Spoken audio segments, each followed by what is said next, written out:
Do you need an infinity booster for Sanctuary to be effective? No, you don't need it, but it definitely helps because you see that I got it in the first zone. I didn't have to do any more than just one zone to max out my weapon. See, from 0 to 30 in one shot. So that's in 2.5 minutes.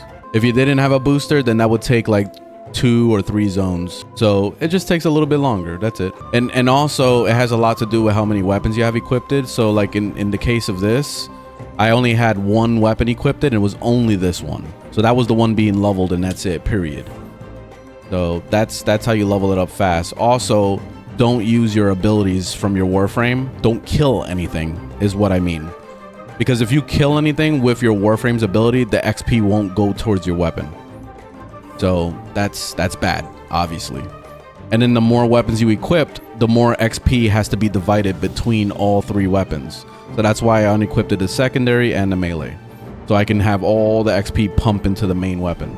Also, like, I really love Sanctuary Onslaught. So I do Elite Sanctuary if I'm leveling weapons, and I do regular Sanctuary if I'm leveling up Warframes.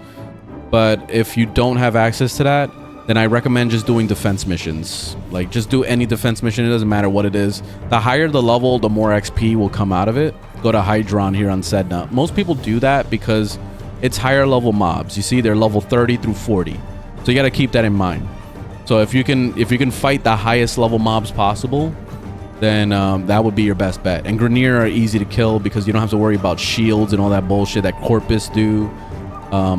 Also Infested too are really good. So like this one right here, you see the 35 to 45. And also this does give you an affinity booster, you see, from kills and from melee kills. So depending on that, so you get an extra little 18%. If you have a affinity booster, then that's a little bit on top of that. So it makes it worth it to run something like that. The reason why I say defense is because you don't have to worry about your teammates running all over the goddamn map and disappearing and getting out of affinity range. Because if you do a survival mission, that's exactly what's going to happen. Everybody's going to disappear. Like you see, like this one over here.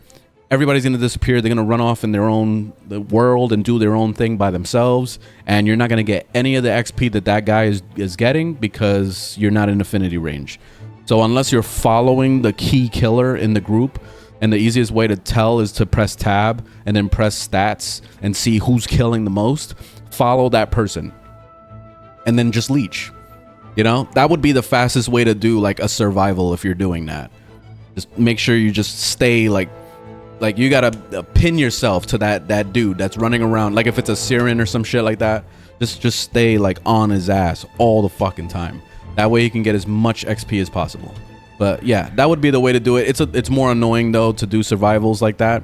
And of course I'm talking about public group. If you're with a friend, then it's a different story because your friend is most likely gonna want to help you. But yeah, unless you got some weird friends. But yeah, that's it. That's the full breakdown.